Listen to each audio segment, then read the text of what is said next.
दोस्त किसी ने बड़े ही कमाल की बात कही है कि अगर तरक्की आसान लगे मेरी तो कभी मेरे पाँव के छाले देख लेना। जी हाँ, किसी भी एग्ज़ाम को क्रैक करने के पीछे स्टूडेंट्स का जो संघर्ष होता है, जो स्ट्रगल होता है, जो त्याग होता है, वो किसी छाले से कम नहीं। एक गांव में दो भाई रहता था जिनके पिताजी बहुत गरीब थे। वो रिक्शा चलाकर अपने घर परिवार को चलाते थे, लेकिन कुछ दिनों के बाद घर की हालत इतनी ख़राब हो गई थी कि अब उसे खाने तक का खर्च जुटाना मुश्किल होता जा रहा था। तब इनके दोनों बेटे ने सोचा क्यों ना मुझे कहीं काम कर लेनी चाहिए, जिससे कि पिताजी को भी फाइनेंशियल हेल्प हो सके और मेरी पढ़ाई भी अच्छी तरीके से चल सके। तब इनके दोनों बेटे ने किसी होटल में काम करने लगा और साथ ही साथ पढ़ाई भी कंटिन्यू रखा।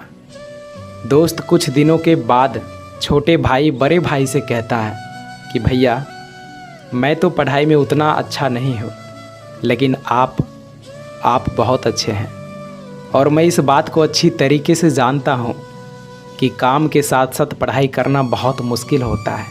भैया, आप सिर्फ पढ़ाई कीजिए, मैं इस होटल में काम करके आपके पढ़ाई का सारा खर्चा उठाऊँगा और जब आप सफल हो जाएंगे तो सब कुछ अच्छा हो जाएगा। दोस्त, इतना बात सुनकर बड़े भाई की आंखों में आंसू आ गया और ज़ोर से कहा, पगले, तू छोटा भाई होकर बड़े भाई का फ़र्ज़ क्यों निभा रहा? तो छोटे भाई ने जवाब दिया कि ऐसे कब तक काम चलेगा भैया, कब तक हम सब गरीबी से जूझते रहेंगे? भैया, पिताजी का एज बढ़ता जा रहा है, वो कब तक काम करेंगे? मुझसे अब ये देखा नहीं जाता। भैया, आप पढ़ाई में बहुत अच्छे हैं, मुझे विश्वास है, भरोसा है कि आप ज़रूर एक दिन कामयाब हो जाएंगे।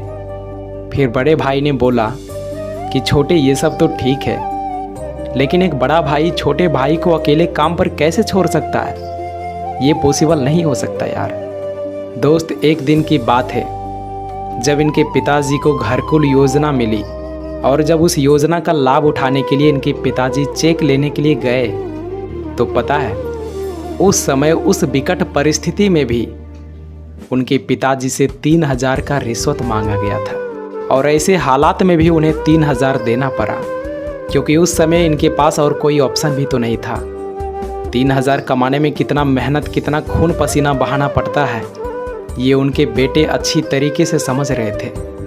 और यहीं से इनके बेटे के अंदर एक आग पैदा हुआ, एक जुनून जगा, आंखों में एक सपने पला कि मुझे भी एक अधिकारी बनना है। घूस लेने के लिए नहीं, इसे ख़त्म करने के लिए बनना है, ताकि एटलीस्ट हम जैसे गरीब लोग करप्शन का शिकार ना हो सके। तब इसने सोचा कि मुझे यूपीएससी निकालना है, चाहे कुछ भी हो जाए। अरे ना संघर्ष ना तकलीफ़ तो क्या मज़ा है जीने में। बड़े बड़े तूफान थम जाते हैं जब आग लगी हो सीने में। दोस्त, इसने पुणे में अपनी तैयारी को प्रारंभ कर दी।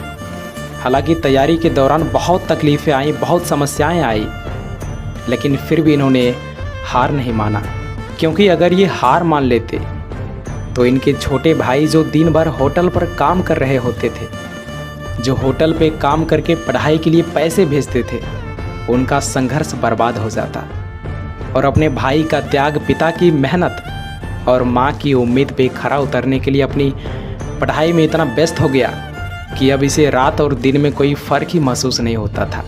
समस्याएं चाहे कितनी भी आ जाए, अगर आप सच्चे मन और लगन के साथ मेहनत करते हैं तो आपको सफल होने से दुनिया की कोई ताकत भी नहीं रोक सकती।